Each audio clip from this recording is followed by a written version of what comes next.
Chapter 1070. The Special Forces officers raised their weapons at once, pointing at Wilbur. Even the snipers and bazookas were ready to fire. Just then, an authoritative voice rang from the door.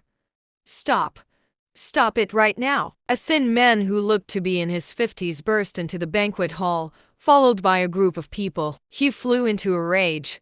"Who the fuck let you in?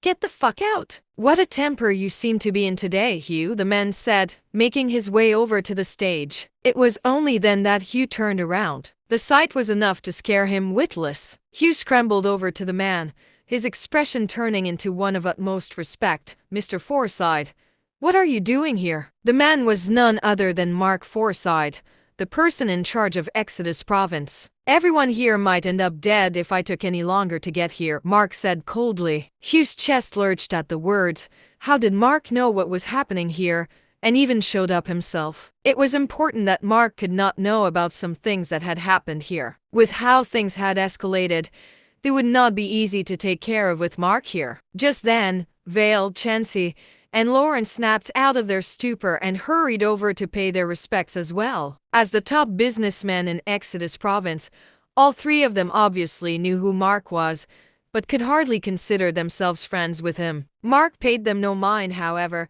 and the three men flushed awkwardly at the coldness. Hugh scrambled to say, "Mr. Forsyth, we were in the middle of officiating the Exodus Business Chamber Alliance when these guys showed up trying to start trouble. They've even wounded a number of our men, killing 2 of them as well. I had no choice but to call for special forces to take care of this." Hugh rushed to explain the situation, desperate to make his stance known. They were still part of the government, and Hugh had a provincial position. Even if Mark knew there was something fishy going on, he would at the very least give Hugh enough grace to get everyone out of this. Hugh would just have to compensate for this with something in the future.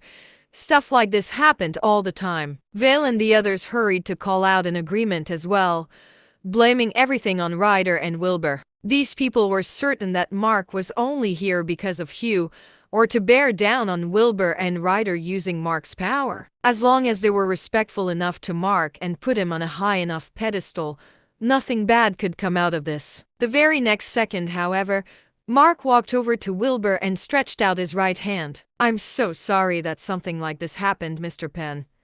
It's all because of my own incompetence, and I apologize for that." The sight shocked everyone in the room. Why was Mark the one apologizing here, and to this guy too? Hugh looked nothing but confused, as did Vale and the others. The other businessmen in the room were all the more dazed. What was happening here? And why was Mark Forsyth showing such respect to this guy?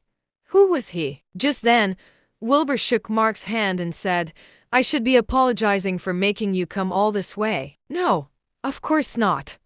It's my duty to be here." Mark had barely slept the night before. Ryder Litwig from the Department of Paranormal Research and Defense had come looking for him. He had told Mark about what happened to Wesley's family and expressed that he was here because Exodus Province had a huge problem that required the department's help. Ryder also said that he was going to meet up with some people in Exodus Province to handle the aforementioned problem. Mark knew at once that this was no small issue.